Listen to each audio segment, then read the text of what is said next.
Masechet Baba Mesia Daf Sadi Vav. We're talking about the halacha if someone borrows or rents an animal and he also borrows or rents the owner alongside, and then something happens to the animal, so the borrower is exempt. We also saw the halacha that that applies when the owner is under the employment of the borrower at the time that he actually borrows the animal.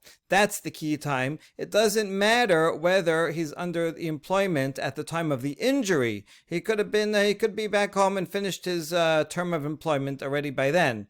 All that's important is that he be employed at the time that the borrower actually borrows the animal. Now we're going to have 2 or 3 derivations of this, and we'll see some different strategies of how to read those pisukim. Abaye savad like Rabbi Yoshia umetares likrae Rabbi Yoshia. Rava savad like Rabbi Yonatan umetares likrae Rabbi Yonatan. We saw a machloket between Rabbi Yoshia and Rabbi Yonatan. It's a methodological argument on how do you treat when there's multiple terms, like when it says ki kalel aviv ve'imo. So Rabbi Yoshia says if you have a vav where that's connecting 2 things, you have to assume it's both. And one is only liable if he curses both his father and his mother, unless there's another, the rest of the pasuk there has some extra words to say, oh, no, one or the other. But without those extra words, you would assume that it has to apply to both. Whereas Rabbi Yonatan says, no, when it has 2 terms, then you can assume both, or it could be one or the other. And therefore you don't need any extra added words or anything else to teach you that it applies to one or the other. So we're going to apply that same methodology to the Pisukim regarding the borrower. So Abaye, he follows the methodology of Rabbi Yoshia, and he will explain the Pasuk as Rabbi Yoshia would. And whereas Rava, he agrees with Rabbi Yonatan, and he therefore explains the Pisukim here, also according to the methodology of Rabbi Yonatan. We'll explain. Abaye sabah like Rabbi Yoshia, metes lekrek Rabbi Yoshia. Be'alav en imo shalem yishalem. Tama delete betarvaihu. Haita behada velete behada patur. Va'ketib im be'alav imo lo yishalem. Tama dite betarvaihu. Ha'ite behada velete behada mehayeb. What they're both pointing out is that the Pisukim that start with the Shoel, V'chi yishal ish me'ayim re'ehu. We're going to get back to these words in a minute. So the first Pasuk says, something happens, gets injured or dies. Ba'alav ein imo. If the owner is not there, then he has to pay. And then right after says, and if the owner is there with it, meaning it's under employment of the borrower, then he does not pay. So now, why do you need both of them? Both phrases, one just the opposite of the other. And if you focus on one, you'll come to one conclusion. If you focus on the other, you'll come to the opposite conclusion. So we have to reconcile this problem. So here's how it works for Rabbi Yoshia. So since it says ba'alav eni mo shalem yishalem, he has to pay. So why does he have to pay? Because the owner is not there at all. Rabbi Yoshia, we saw before, he says when there's 2 terms with a vav in between, then you say it means both. You take the vav as and, not just as or. Here we're applying that methodology, even though it doesn't say the letter vav. It's not talking about 2 terms, but rather it's talking about a situation where there are 2 time periods.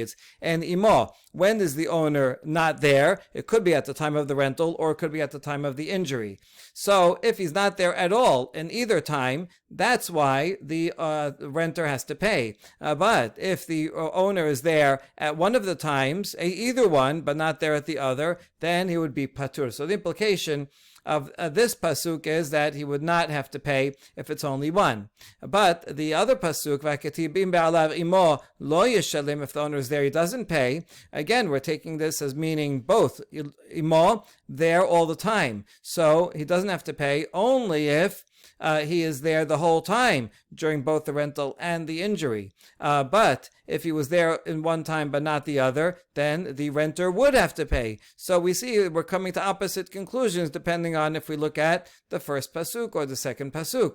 So lomar lecha, how do we reconcile it? Haya imo b'shat she'ilah eno sarich liot imo b'shat shebura umeta. Haya imo b'shat shebura umeta sarich liot imo b'shat she'ilah. We reconcile it by saying that if the owner is there at the time of the loan, then it doesn't matter. He doesn't need to be there during the time of the injury. That is sufficient to get the renter off the hook.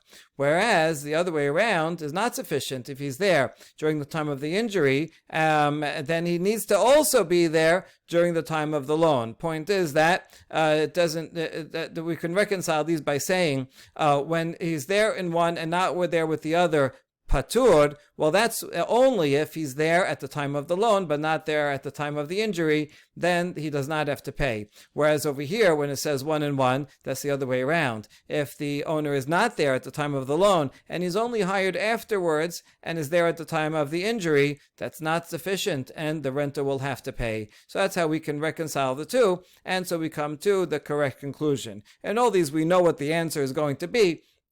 We're just trying to figure out how to back into it. Okay, so that was all one way. Now, Rava savar like Rabbi Yonatan, Matesla Krek Rabbi Yonatan, Detanya, Im Ba'alav Imo lo yishalem, mashma d'ite betarvaihu, mashma nami d'chi ite bechada velete bechada patur. Uchti Ba'alav en Imo shalem shalem, mashma d'lete betarvaihu, mashma nami d'chi ite bechada velete bechada hayab. So Rabbi Yonatan says, you treat the vav between two terms as an or, so you take either or. Again, there's no vav here with two terms, but there are two time periods, and he's going to assume that it means either or.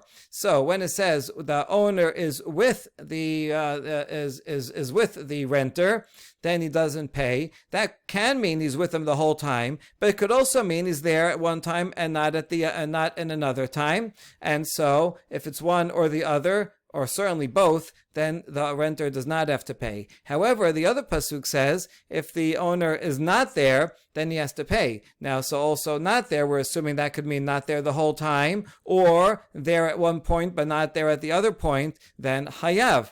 So then he's liable. So now again, we have a contradiction. It's the same contradiction whether you take it as assume that it means both, or assume that it means either or, because either way, when you apply it to both pisukim, you're going to end up with contradictory conclusions. So how do we reconcile? Lomar lecha haya imo b'shat sheila en sarich liot imo b'shat shebura umeta, haya imo b'shat shebura umeta sarich liot imo b'shat sheila. The same way of reconciling. If the owner is there at the time of the loan, then he does not need to be there at the time that of the injury, and it would be not liable. So that's the implication over here where it says patur. Whereas if he's only there at the time of the injury, that's not sufficient. He has to also be there at the time of the loan, and that's the second one. So if he's only there at one, only there for the injury, then it would be chayav. Okay, good. So now we saw, according to both methodologies, how we can derive this. But now we have a challenge. Ipuch ana. What made you say that the loan, being there at the time of the loan, is the more important one? That's the critical one. Maybe it's the opposite, because you can just as easily reconcile the contradictions by saying he has to be there at the time of the injury, but not at the time of the loan. We answer, no,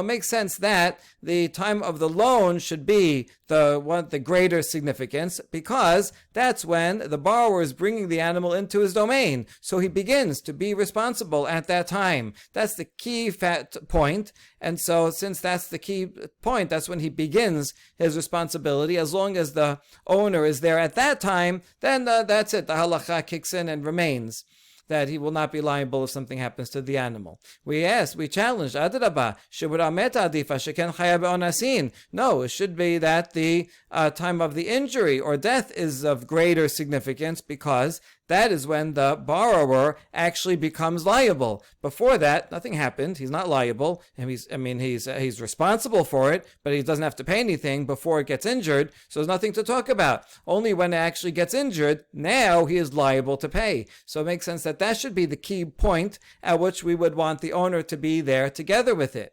And so we reject that.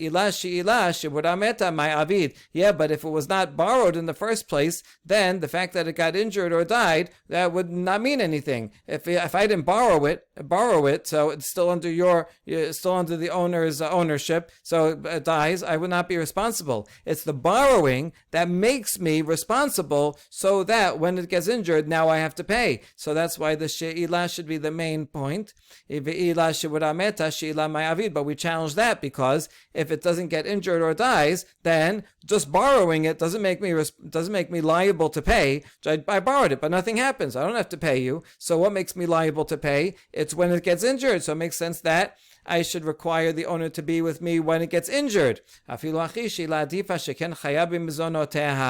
we have a way to reconcile this, because so far everything is equal, and the key way to figure out the answer is that at the time of the borrowing, the borrower becomes liable to give it sustenance. So that's it. He is responsible for the life of the animal. If he doesn't feed it and it dies, he is responsible. So he is automatically responsible for its life at the time that he borrows it. Even if it doesn't get injured, he's responsible for its life. He's liable to go get food and to feed it and take care of it. And therefore, that's the key point at which he takes on that responsibility, that liability, and that includes if it will get injured, then he will have to pay for it. And therefore, it's required that the owner be together under the employment of the borrower at the time of borrowing the animal. That's the key point, and it does not matter whether he's still under employment at the time of the injury. Okay, so that was two ways of deriving this law. Rav Ashi amar kera v'chi yishal ish me'im re'ahu ve'lo re'ahu imo shalem yishalem ha're'ahu imo patur. Rav Ashi says I can learn it from the beginning of the pasuk over here, right? V'chi yishal ish me'im re'ahu. I don't need to go into this ba'alav and imo and ba'alav imo. How so? Because it says if someone borrows something from his friend, meaning he's borrowing the animal from his friend, but not also borrowing his friend, then he has to pay. So that teaches us that if you borrow only the animal without the friend, me'im re'ehu, from his friend, then he has to pay. But if he borrows the animal with his friend, he takes the owner too, then he would be patur. Right? So you see, that's a much simpler derivation. Okay, Rav Ashi, we agree with you. Such a nice, clear, straightforward derivation. But now, what are you going to do with the rest of the pasuk and the next pasuk? Who needs it? It seems to be all extra words. And the answer is Kilaf Hanach Hava Amina Hay Orche Dikrahu.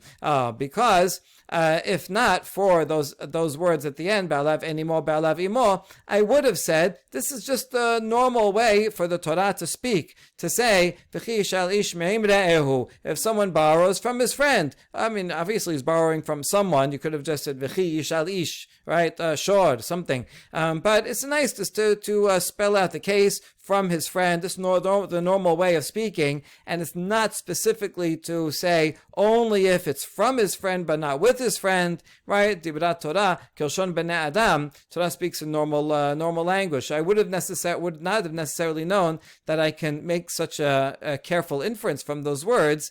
If not, that now I have Ba'alav and Imo, Ba'alav Imo. Oh, the owner being there or not being there is significant. Oh, now that I know that the owner being there is significant, so now I'll go back and say, well, at what point is it significant that he be there?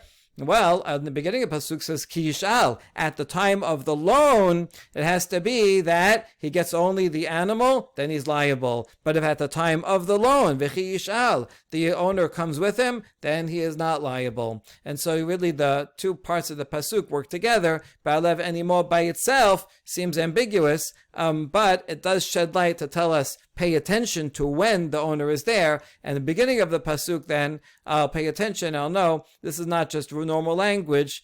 This is code words, code language to tell me me'im re'ehu, from his friend, but not with his friend.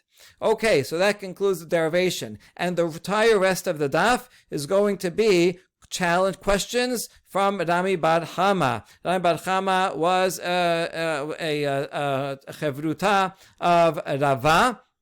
They were both married to the same woman, one first, Rami bar Hama first, and he died, and then Rava. Both were students of Rav Chisda, who was also their father-in-law.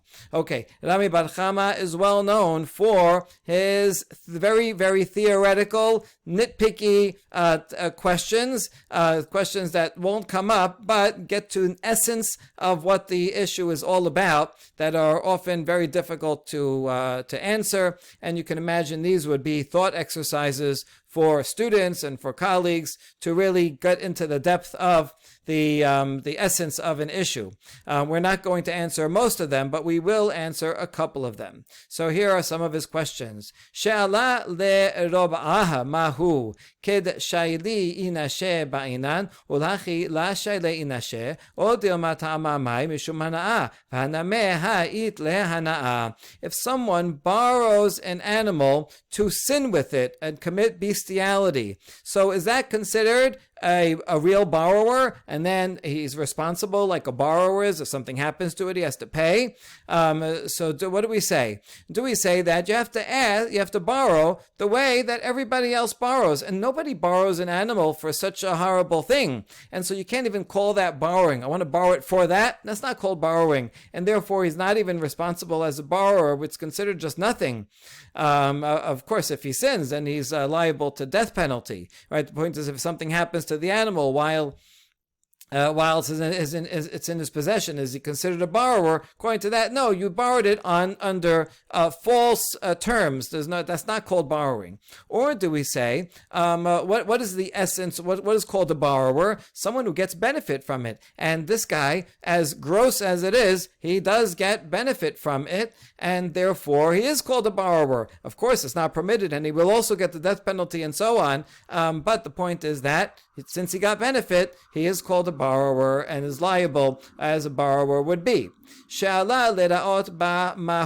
If someone borrows an animal, he doesn't want to use it, he doesn't want to work it, he just wants to be seen with it. It's a nice big cow, and he wants to walk around in the street with this nice big cow, and everybody will say, oh, look at that guy, look how rich he is, look how he has this nice big cow. That's all he wants from it. Is that considered real borrowing, to make him responsible as a borrower? Do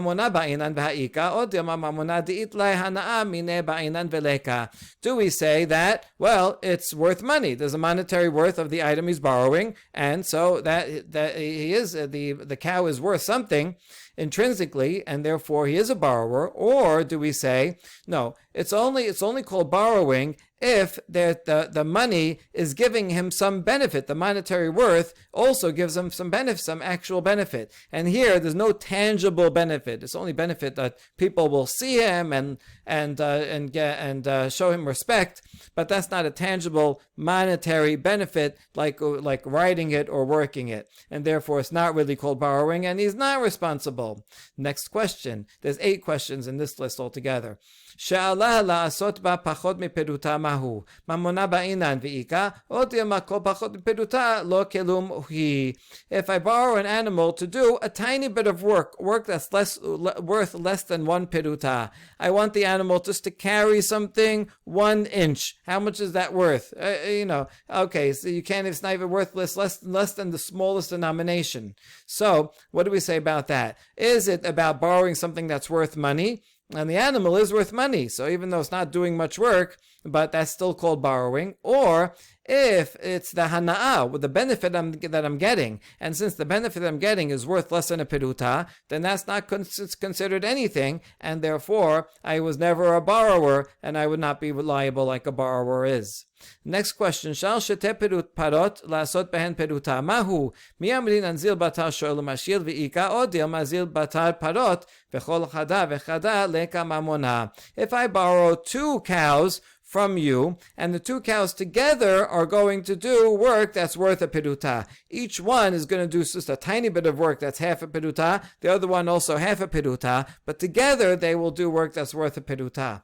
So how do we view that? Do we say we go by the lender and the borrower, and all together in the entire deal there is a peruta? In other words, if you say in the previous answer that it's not about the mamona, it's not about the fact that the cow is worth something, it's about what the borrower is benefiting from. So the borrower, all told, is benefiting from a peruta, and therefore he is a borrower and liable like a borrower. Or do we say that we should go by the cows individually? And so he's borrowing this cow, but this cow is doing less than a peruta, so it's not called borrowing. And the other one, same thing, not called borrowing, and therefore he is not a borrower. Next question. Shal mi shutafin v'nishal lo echad mehen. Mahu kolo be'ala ba'inan v'haleka o dilma mahu palga dide mi hamipatar. If someone borrows an animal that's owned by two people, this cow is owned by two people, and one person borrows it. And not only borrows the cow, he also borrows one of the owners to come work for him. So what do we say? Will we apply the Ba'alav Imo law in this case? On the one hand, you might argue that we need all of the owners to be under his employment, and since he doesn't have both owners in this case, therefore he is not exempt at all. And if the animal breaks its leg, the borrower will have to pay. Or do we say, well, he has half of the owner, of the ownership, he has one owner out of the two, and therefore he will be exempt at least from that half. So it breaks its leg and the damage is $100. So since half the one owner is with him, he won't have to pay that 50 to that owner, but he will still have to pay the 50 to the other guy. That's the question. Next question. Shutafin sheshalu v'nishal le'echad mehen mahu. Now we flip it around. One person owns an animal totally, and two people borrow it as partners. As partners, right? I'm borrowing for half the value, and the other, my friend is borrowing half the value. But the owner is borrowed by only one, is only working for one of the two partners, even though both are sharing the borrowing of the cow. They are not sharing the borrowing of the owner. Only one gets the owner all to himself. So what do we say there? Something, if it gets injured while the owner is there, kulo shoel ba'inan veleka, do we need that the entire borrower, all the borrowers have to be borrowing the owner, and that we don't have that, and therefore nobody is exempt, not even the borrower who has the owner under his employment. Or dilma bahi palga deshali mihat mipatar. Or do we say, well, that the one of the borrowers, even though he's only half of the borrower, he has the owner under his employment, so he will not be liable. So again, if it breaks his leg and it's worth the injury is $100, so the one partner who borrowed the owner won't have to pay anything, and the other guy will have to pay 50. So which one do we say? We don't answer. Sha'al meha isha v'nish'al be'ala. Isha shesha'ala v'nish'al la ba'al mahu. Kinyan perot ki kinyan guftame o lo. If a man borrows a cow, let's say, from a woman, and he borrows also the husband. So we're talking about a case of this. You have this married couple, and she has some property that she brings into the marriage, dichse melog. While they are married, the husband has control over it, and he gets to take all the profits, whatever land, whatever animals, he gets to use them and take the profit. And then at the end of the marriage, she will get all the land back. And the property back. So she owns it, but the husband controls it. So that's the question here, where someone is borrowing something from the wife's property, but the husband is coming along with it. Can he be considered the owner, the Baal, even though technically she owns it, but he controls it? And similarly, if you have a husband and wife, and she has some land that she brought into the marriage, and that the husband is managing and taking the profits. If she borrows a cow from someone, and then the husband hires the owner of the cow, so do we consider that to be all one? That even though she's the one that borrowed the cow, but it was to work on the land that the husband is controlling, and therefore do we consider that like is that as if he owns it, and he is also taking the hiring the owner, and therefore if something happens to the animal, they will not be liable? Or do we consider it as two separate entities? The wife, she owns the land, and she's the one that borrowed the cow. The husband does not own the land, and he he hired the owner, and therefore it's not like you're working with the owner there together with the cow. So in both of these cases, the basic concept is, do we say that ownership of profits is the same as owning the item itself or not? The husband, he does not own the item itself, but he owns the profits for the duration of the marriage. So since he takes the profits, can we consider him to be an owner, both if he's lending himself out and if he hires someone else together with their animal? We're going to answer this in a minute. But now one last question for this series. יישאל לי אם פרתי מהו בעליו ממש בעינה ולקה עוד דילמה שלוחו של אדם כמותו ואיכה. This one is not by Rami bar Hama, but rather Ravina es Rav Asher. It's a couple generations later. Someone owns a cow, but he doesn't go himself to hire himself out. He tells a messenger, listen, go and lend out my cow, and I want you to be lent out with it. I want you to offer your own services to work with this cow that I own. What about in that case? If that someone then borrows both the cow and the messenger, and the cow gets injured, so would we say Ba'alav, its owner, has to be really its owner, and the owner is not there, it's only a messenger, and therefore the borrower will be liable to pay? Or do we say that a person's messenger is like himself? This guy is representing, he's instead of me, so therefore he has all the laws that would apply to me, apply to my messenger. And just like if I was there hired, working alongside the animal, the borrower would not be liable, so too the messenger is there instead of me, and therefore the borrower is not liable. Amar le Rav Acha bered Rav Avyad Rav Asher Baal Pilukta de Rabbi Yochanan v'Reshakish Shaliach Pilukta de Rabbi Yonatan v'Rabbi Yoshia. Rav Acha, the son of Rav Avyad, tells Rav Asher, I have an answer for two of the above questions. In the case of the husband who has nichse melog from the property from the wife, that will be subject to a machloket between Rabbi Yochanan and Reshakish. And the last case of asking a messenger to be instead of the owner of the cow, that is subject to a machloket between Rabbi Yonatan and Rabbi Yoshia, which we will spell out. Baal peluktat Rabbi Yochanan v'Resh Lakish titmar hamocher sadeu lechavero leperot. Rabbi Yochanan omer mebi ve'koreh, Resh Lakish omer mebi ve'eno koreh. This is brilliant because we're bringing a proof from a completely different area of halacha. This is regarding bikurim. When you have an owner of a farm and he has his first fruit, he brings the first fruit in a basket to the kohen and he says the following statement, right? Arami oved avi, all that. And now my father was a wandering Aramean, and now Hashem has brought me to this land and given me this fruit. And so he says, this land that Hashem has given me. So now the owner of the land certainly can say that. Thank you, Hashem, for the land that you have given me. But what about if he if he sells the field for its produce? So that one guy owns the field and someone else is renting it out. He's using it for the season or for a few years. He gets the benefit of all of the profit of it. So can the person now who takes all the fruit, can he bring bikurim and say mikra bikurim? Can he say the declaration, the land that you have given me? Rabbi Yochanan says, yes, he can say it.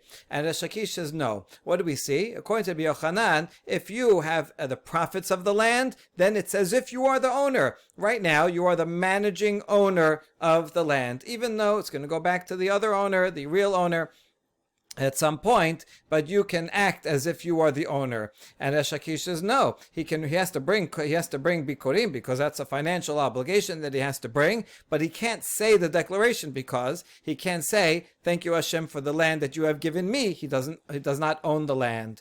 And so if we apply the same principle back to the husband and wife, according to Rabbi Yochanan, a husband who enjoys the fruit is considered just like the owner, and therefore if he rents out a cow that his wife brought into the marriage and he rents himself out, that is considered the owner is with it. He is the owner during that time. And the Shakish would say, no, all he has is the profit. He's not the owner, and therefore Ba'alav Imo exemption would not apply. Rabbi Yochanan Omer, Mebi ve'koreh, kinyan perot kinyan naguf tameh, v'Shakish Omer, Mebi ve'eno koreh, kinyan perot, lav ki kinyan naguf tameh. This explains what we just said. Rabbi Yochanan says that he can bring the bikurim and he can say mikra bikurim and say, thank you Hashem for the land that you have given me, because ownership over the produce is like ownership over the land. And as Shakish says, he can bring perot, but he can bring bikurim, but cannot say mikra bikurim, because ownership over the produce is not considered owning the land. Okay, so we resolved that question. Shaliach, resolved, means we know that it's connected to the machloket that we already have. Shaliach, regarding asking a messenger to be the owner for you, to go and hire yourself out. Pelukta de Rabbi Yonatan ve Rabbi Yoshia de Tanya. Hamela potropos kol nedarim shetehe ishti noderet mikan ad she'abom makom peloni hafer la ve'efir la yachol yihu מופרים, תלמוד לומר, אישה יקמנו ואישה יפרנו. דברי רבי יושייה.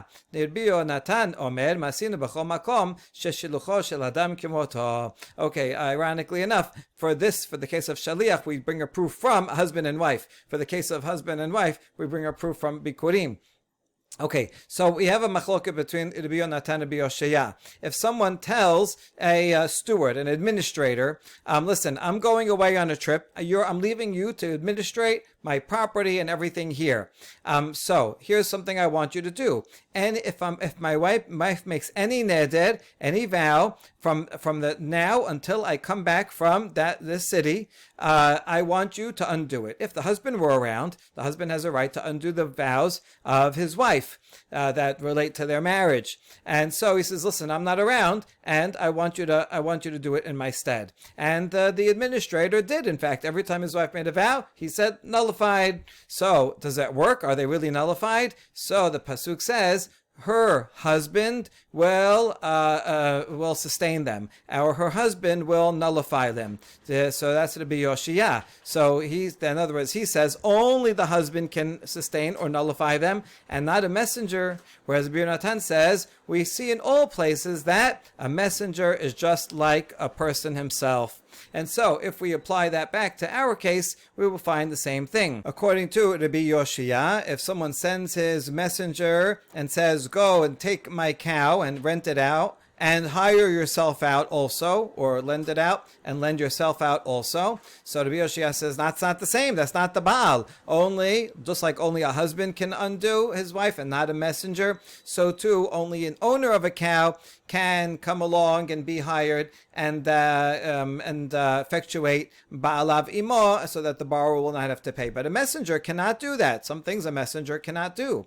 Whereas Rabbi Yonatan says, in all places, a messenger is just like the sender, and just like a husband can nullify vows, so too can a messenger, and just like an owner of a cow can come and be hired, and then if its animal's injured, the borrower won't have to pay, so too if he appoints a messenger to do that, he can do that. Now a follow-up question. We just answered the question regarding a shaliach, but what about an Eved? Rav Elish asks Rava, if someone tells his servant that he owns, an Eved Kana'ani, go and lend your services and also my cow, right? Take this cow, lend out the cow, lend out your own services together with the cow. So what about that case? Well, will it depend on the previous answer? Well, we could actually examine it both ways. We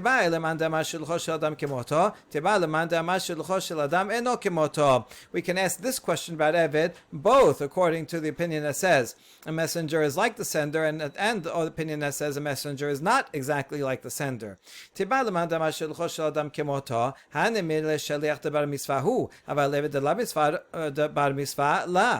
can ask according to the opinion that says that a messenger is the same as the sender. Well, that's only true for a messenger who is a full Jew and is obligated in mitzvot. There's certain things that you could ask a messenger to do that you could do, but only if he himself is obligated to do. Like if a full Jew can get married, I can send a messenger who also is a full Jew who is within the laws of marriage and divorce. But I can't send a Canaanite slave that the laws don't apply to him. And here also the law is about ownership, and an Eved is not going to own a piece of land that I'm sending him, or own a bull, because anything he acquires goes to the owner. So there's certain things that an Eved can't do that a Shaliach can do. So even if you say that a Shaliach is like the sender, but an Eved, Eved Kanani, he's obligated in some mitzvot, but not all mitzvot, so maybe he cannot do everything. That's one side. According to the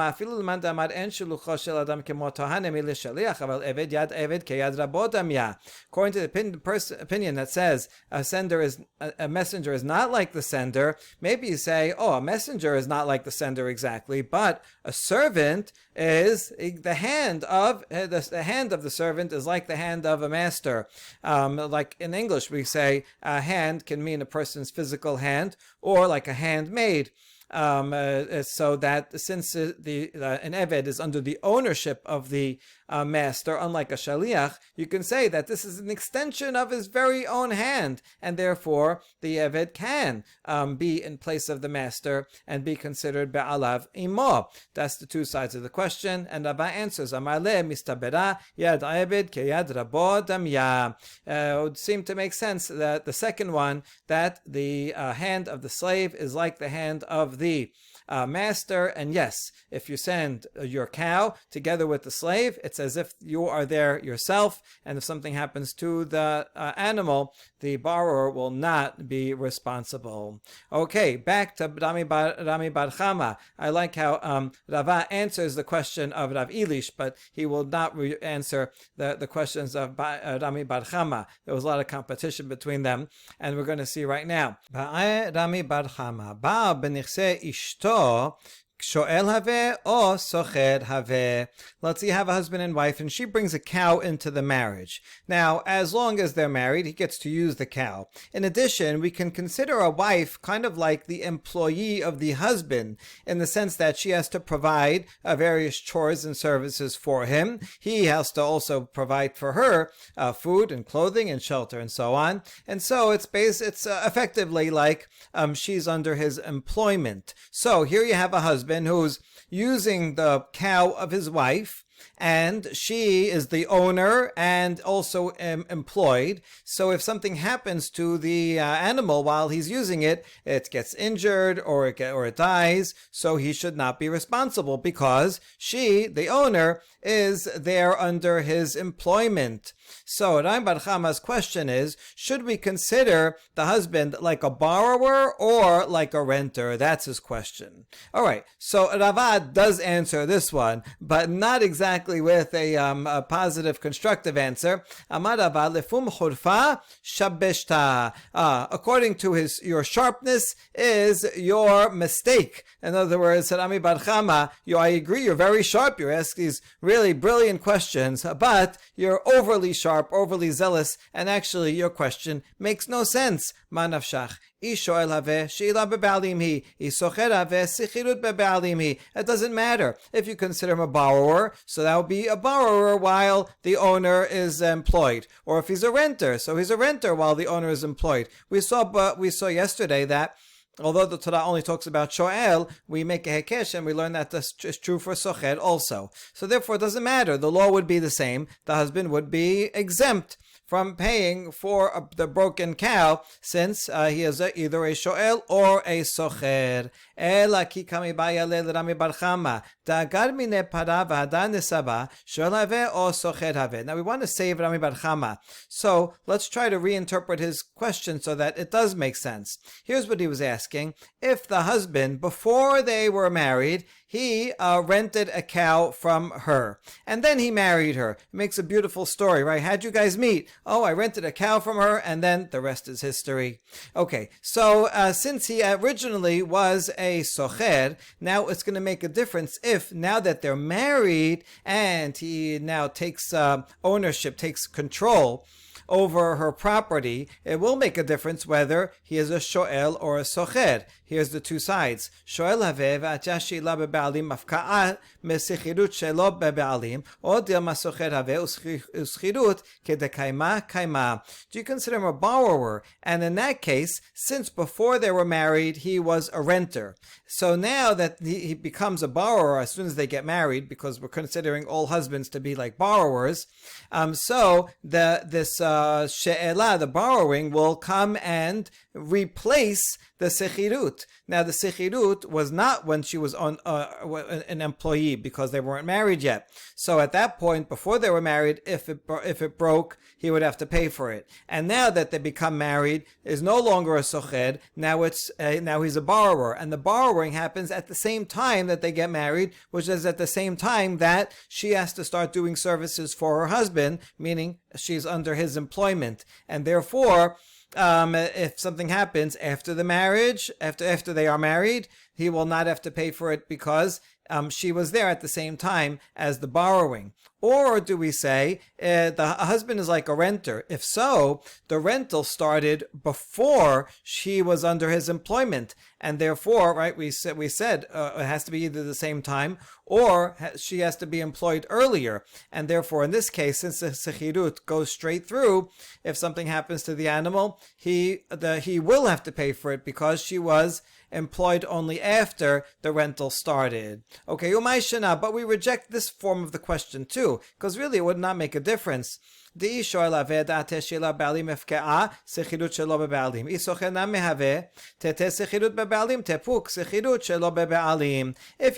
that the husband is a borrower, so then yes, we agree. The borrowing will come and undo the rental from before that was without the owner there. But the same thing would be if it's a rental. The new rental now with the owner, because now the wife comes together, she is now working for him, and that will replace the previous rental, which was not with the owner. They could both be rentals, but still it's considered a new rental agreement, and this time with the owner. So in either case, the husband will not be liable because we'll consider it as if the owner comes along with it, because we're starting afresh from the time of the marriage. Ela ki kami ba'ya l'Rami bar Hama kegon da'agra'ihi para me'alma ve'hadar nesabaha. Rather, Rami bar Hama's question was as follows. If you have a single woman who rents a cow from some third party, it doesn't matter who, and she rents it for a couple of years, so now she is controlling it, and in the meantime she gets married. So at that point that she gets married, now the husband will be considered either a shoel or a socher from her, because now she is the controlling person. She's not the original owner. She's going to have to give it back. Now, what do you consider that? Since now the husband is using this cow as either a borrower or a renter, and the wife is under his employment, do you consider her to be the owner, and therefore, if something happens to the animal, the husband will not be liable? Or since she is herself is only a renter, and the actual original owner is not around, so then the husband will be liable. That's the question we're talking about. Now, we have half an answer. There was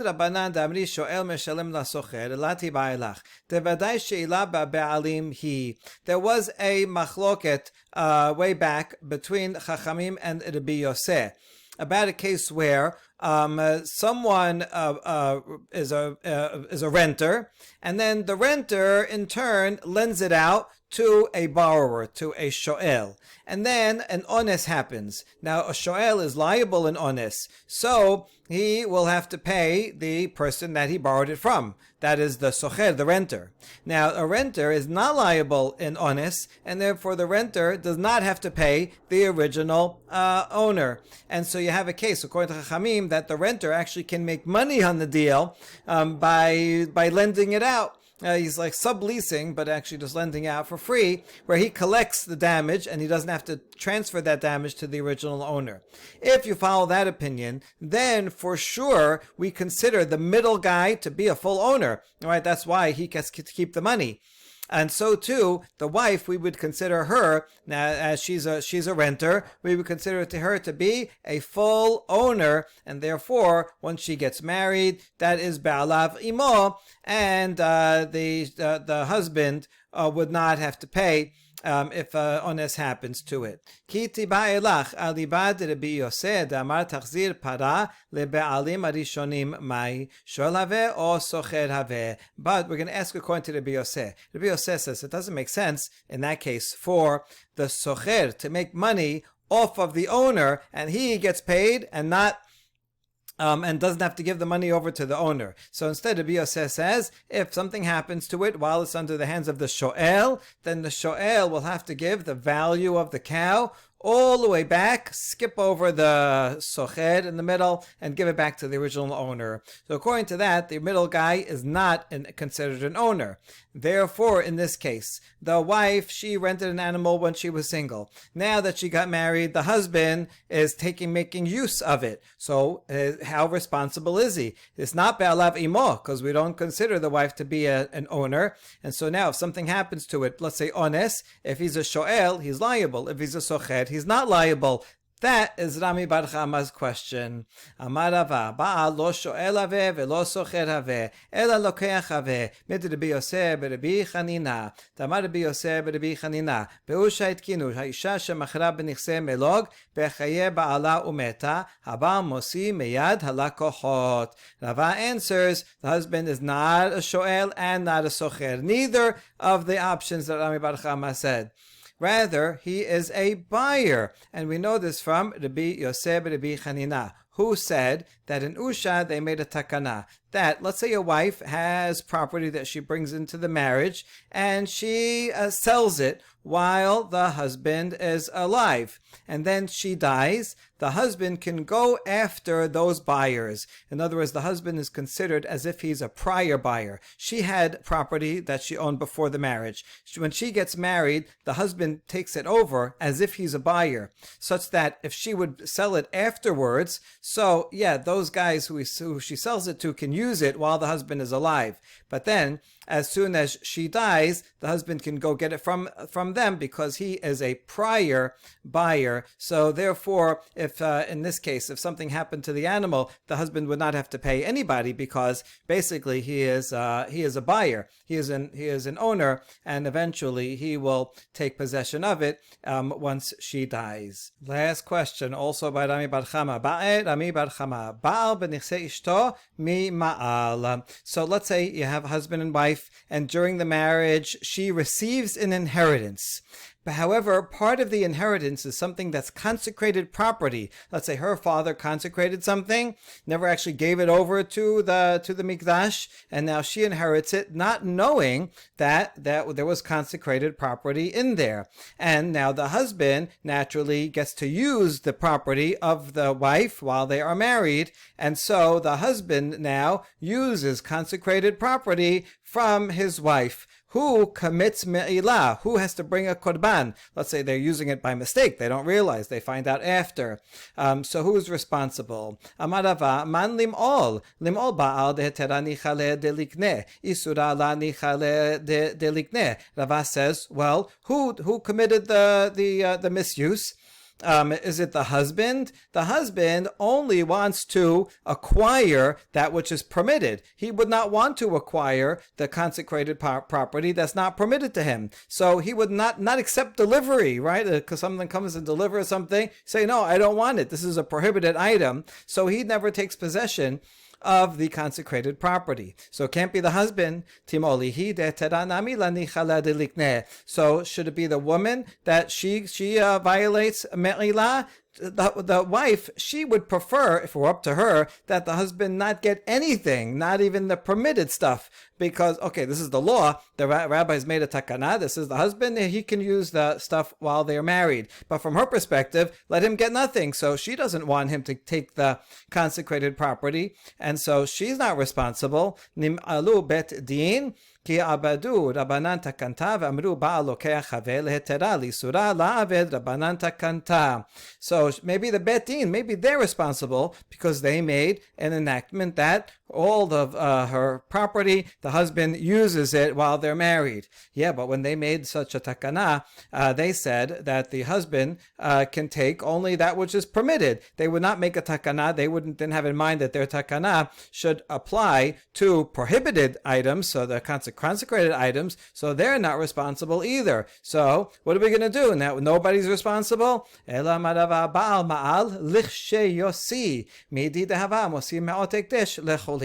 Rava says you're right. In fact, the husband is responsible. Now he's not responsible as soon as she gets the inheritance, because then the husband says, I don't want to take acquisition of the prohibited item. However, when he actually takes it and when he actually spends it, then that's it. He effectively acquired it by spending it, which is the same as would be true if, let's say, you have money that's hekdesh and someone puts it away, it's in a drawer. So as long as it's sitting in the drawer, no one commits me'ilah. But as soon as someone spends it for non-sacred items, then that person commits me'ilah, right? So spending it effectuates acquisition no matter what, whether you want it to or not. Of course, it's by mistake. Okay, fine, but you still have to bring a korban. And so Rava does have an answer to at least that question of Rami bar Hama. Baruch Adonai le'olam. Amen ve'amen.